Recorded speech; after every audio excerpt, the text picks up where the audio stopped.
representação dos telhados, né? Vocês podem ver que, no geral, os telhados ele têm um formato triangular. Eu vou falar hoje de forma sintetizada o trabalho do triângulo, mas já tem um mini curso disponível já com os meninos da monitoria. Então veja, o formato triangular é utilizado por conta da máxima capacidade que tem de absorção de resistência num determinado objeto. Quanto mais triangular, mais resistente é. E a depender da angulação também, aumenta a resistência mais ainda. Como vocês estão vendo aí, o telhado da igreja ele tem geralmente esse formato. E não à toa é utilizado dessa forma para ter a maior resistência que nós havia dito em relação aos triângulos. Para a gente, na matemática, o que a gente tem que levar em consideração dos telhados, que chama a atenção, são uma modalidade de triângulo que a gente chama de triângulo retângulo. Triângulo retângulo é aquele triângulo, obviamente, que tem um ângulo retângulo reto, ângulo reto, ângulo de 90 graus. Não é isso? 90 graus. Pode falar, meu filho, não tem problema não. Tem que falar. Se está gravando, você pode ficar à vontade, é algo normal. O senhor está gravando aqui, mas pode ficar à vontade. E aí, veja. Esse triângulo retângulo, perceba que no telhado eles formam vários triângulos retângulos. Ó, tem um aqui, tem outro aqui, ó, essa altura aqui. Vamos lá, gente, prestar atenção. E tem outro aqui. Esses triângulos chamados de retângulo, eles obedecem um teorema muito importante,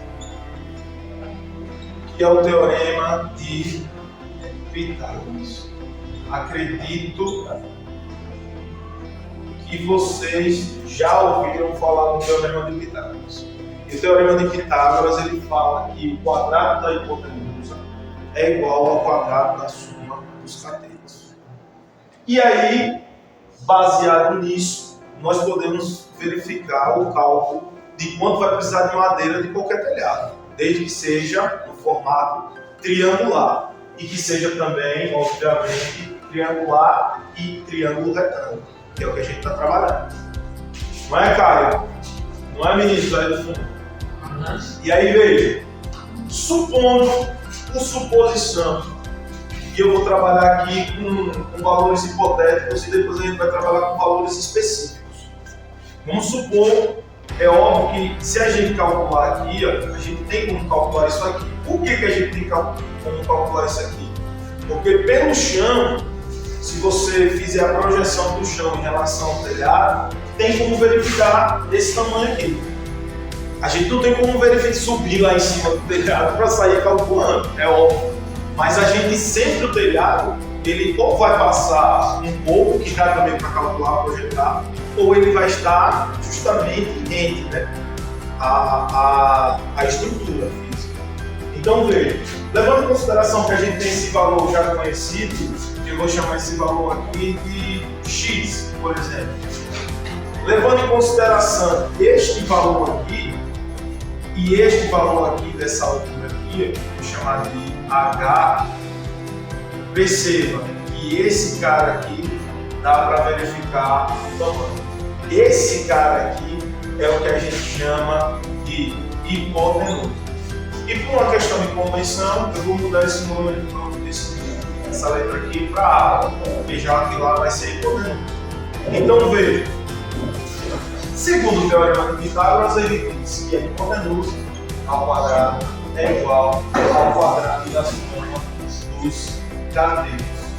Percebam que eu coloquei x dividido por 2, porque se o tamanho desse aqui todo é x, a metade é x dividido por 2.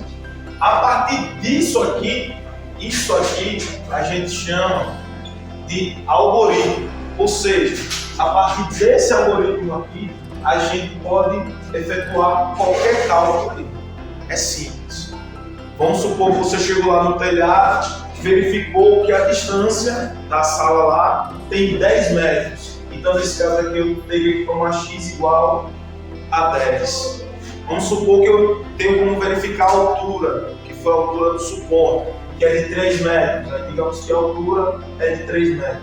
A partir desse momento, tem como verificar o tamanho da hipotenusa.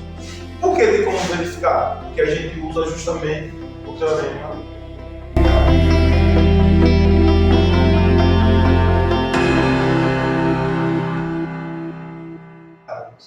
E relembrando, Pitágoras diz que o quadrado da hipotenusa é igual à soma do quadrado dos catetos. Tranquilo até então para vocês? Tranquilo, só? Tranquilo? Fazendo o cálculo aqui, veja como é que vai ficar. Hipotenusa ao quadrado é igual a 3 ao quadrado. Lembrando que esses valores aqui são fictícios.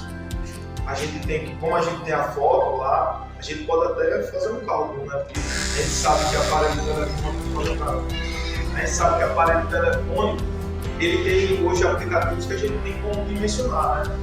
A gente está só tentando puxar para matemática, mas hoje em dia o celular, né, meu filho? Vai lá no aplicativo e acabou. E aí, hipoteticamente, dando esses valores, olha o barulho que está gravando aqui para ele.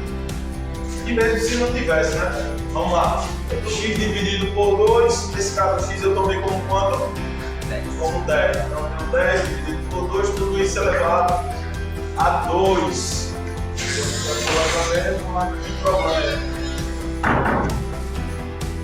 E aí fica, a hipotenusa ao quadrado é igual a 9 mais 10 dividido por 2, 5. 5 elevado a 2, 25. 25 mais 9. 34. Beleza, cara. 9 mais 25. Eu tava brincando. Aí vem, mais ou menos, raiz de 34. Pronto, 34 não é a raiz exata. Em uma outra aula, eu posso estar ensinando você, vai ser um número aproximado. Como é que a gente faz para achar um número aproximado de uma raiz dessa daí? Aí o conselho que eu dou para vocês, a título de conhecimento deles, é verificar quais são as raízes mais próximas. Porque veja, raiz do número 4 é 2, mais ou menos 2. Raiz do número, mais ou menos 2 não, 2. Raiz de 9, 3. Que é mais ou menos 2, mais ou menos 3. Raiz de 16, mais ou menos 4, raiz de 25, mais ou menos 5, e aí eu tenho raiz, a próxima raiz é 36, mais ou menos 6. Então perceba que 36 é um número bem próximo. Então a raiz de 34 seria um número aproximado, 5, alguma coisa.